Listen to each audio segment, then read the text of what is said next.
आप सभी का स्वागत है अनीस्नैप एक्सप्लेन चैनल पर।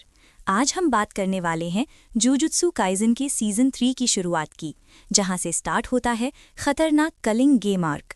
तो चलिए बिना समय बर्बाद किए शुरू करते हैं एपिसोड नंबर 1 की कहानी। कहानी की शुरुआत होती है यूजी इतादोरी से, जो एक बेहद खतरनाक कर्स स्पिरिट से जान बचाकर भाग रहा होता है। वो एक बिल्डिंग से दूसरी बिल्डिंग पर कूदता है, लेकिन तभी वो कर्स उसे पकड़ लेता है।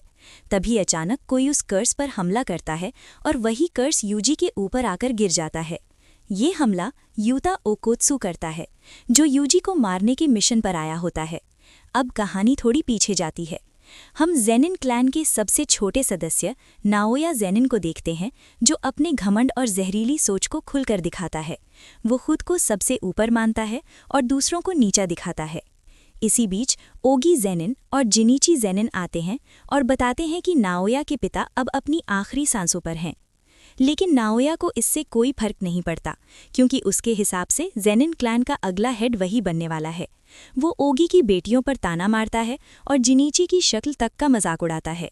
असल में ये तीनों ही हाई लेवल सॉर्सरर्स हैं। तभी खबर मिलती है कि नाओबितो ज़ेनिन की मौत हो चुकी है और अब उनकी वसीयत पढ़ी जाएगी।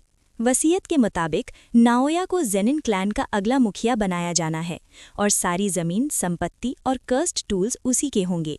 लेकिन यहाँ एक शर्त सामने आती है। अगर किसी वजह से सातोरू गोजो मर जाते हैं या लड़ने लायक नहीं रहते, तो मेगुमी फुशिगुरो को ज़ेनिन क्लैन का हेड बना दिया जाएगा। ये सुनते ही नाओया आग बबूला हो जाता है। उसे पता चलता है कि मेगुमी इस समय टोक्यो में है और यूजी को ढूंढ रहा है। यहीं से वो फैसला करता है कि वो यूजी और मेगुमी दोनों को ही मार देगा। टोक्यो पहले से ही कर्स स्पिरिट से भरा हुआ है, इसलिए किसी को शक भी नहीं होगा कि मेगुमी कैसे मरा। एक बार मेगुमी हट गया तो ज़ेनिन क्लैन पर सिर्फ नाओया का राज होगा। अब कहानी वापस यूजी की तरफ आती है। यूजी अकेला बैठा होता है, तभी चोजो उसके पास आता है और उसके जख्मों के बारे में पूछता है। यूजी बताता है कि वो अब पहले से बेहतर है और सुकुना की वजह से उसकी ताकत बढ़ रही है। चोजो यूजी को जुजुत्सु फाई लौटने को कहता है, लेकिन यूजी खुद को इसके लायक नहीं समझता। वो मानता है कि उसके हाथों कई मासूम मारे गए हैं। इसके बाद यूजी जानबूझकर शहर में दौड़ता है ताकि ज़्यादा से ज़्यादा कर्स स्पिरिट्स उसका पीछा करें। वो कई कर्स को अकेले ही ख़त्म कर देता है और बाकी को एक अंडरग्राउंड रास्ते तक ले आता है। वहाँ पहले से मौजूद चोजो अपनी पियर्सिंग ब्लड टेक्निक से एक ही पल में सारे कर्स स्पिरिट्स को ख़त्म कर देता है। एक कर्स पीछे से हमला करता है, लेकिन यूजी उसे भी तुरंत मार गिराता है। चोजो महसूस करता है कि यूजी अब पहले से कहीं ज़्यादा कंट्रोल में है। वो यूजी को उसके पिता के बारे में कुछ बताने ही वाला होता है कि तभी वहाँ नाओया ज़ेनिन आ जाता है। नाओया पूछता है कि मेगुमी कहाँ है और यूजी भाग क्यों नहीं रहा। यूजी पूछता है कि वो भागे क्यों।